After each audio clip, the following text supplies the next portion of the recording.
Ràdio Vilablareix presenta La notícia positiva, de la mà de Rosa Anticó.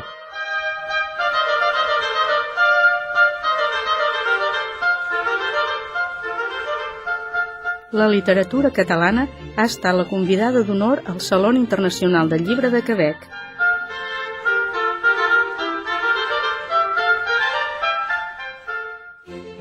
És el primer cop d'ençà de la Fira de Frankfurt del 2007 que la literatura catalana és convidada d'honor en un gran esdeveniment literari internacional.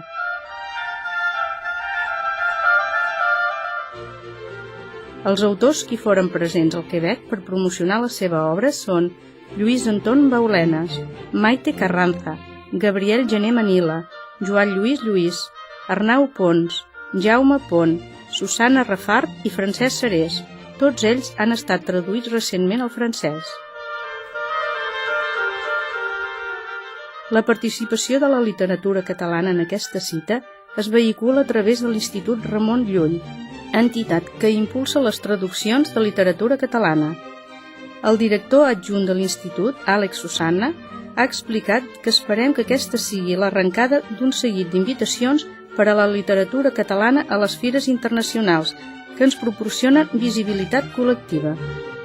Susanna ha assenyalat que la invitació del Quebec no és estranya si es té en compte que el francès s'ha consolidat en els darrers anys com a segona llengua de destí per a les traduccions d'obres en català, amb una mitjana d'una vintena de títols traduïts cada any.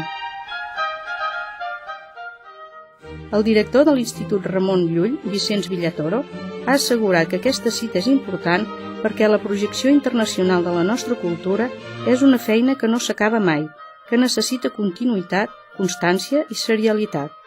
També ha apuntat la complicitat entre Catalunya i el Quebec, vinculat al fet de ser identitats col·lectives que es fonamenten en els pilars de la llengua i la cultura.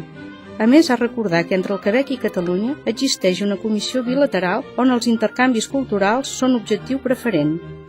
En els darrers anys han estat diversos els intercanvis entre Quebec i la cultura catalana.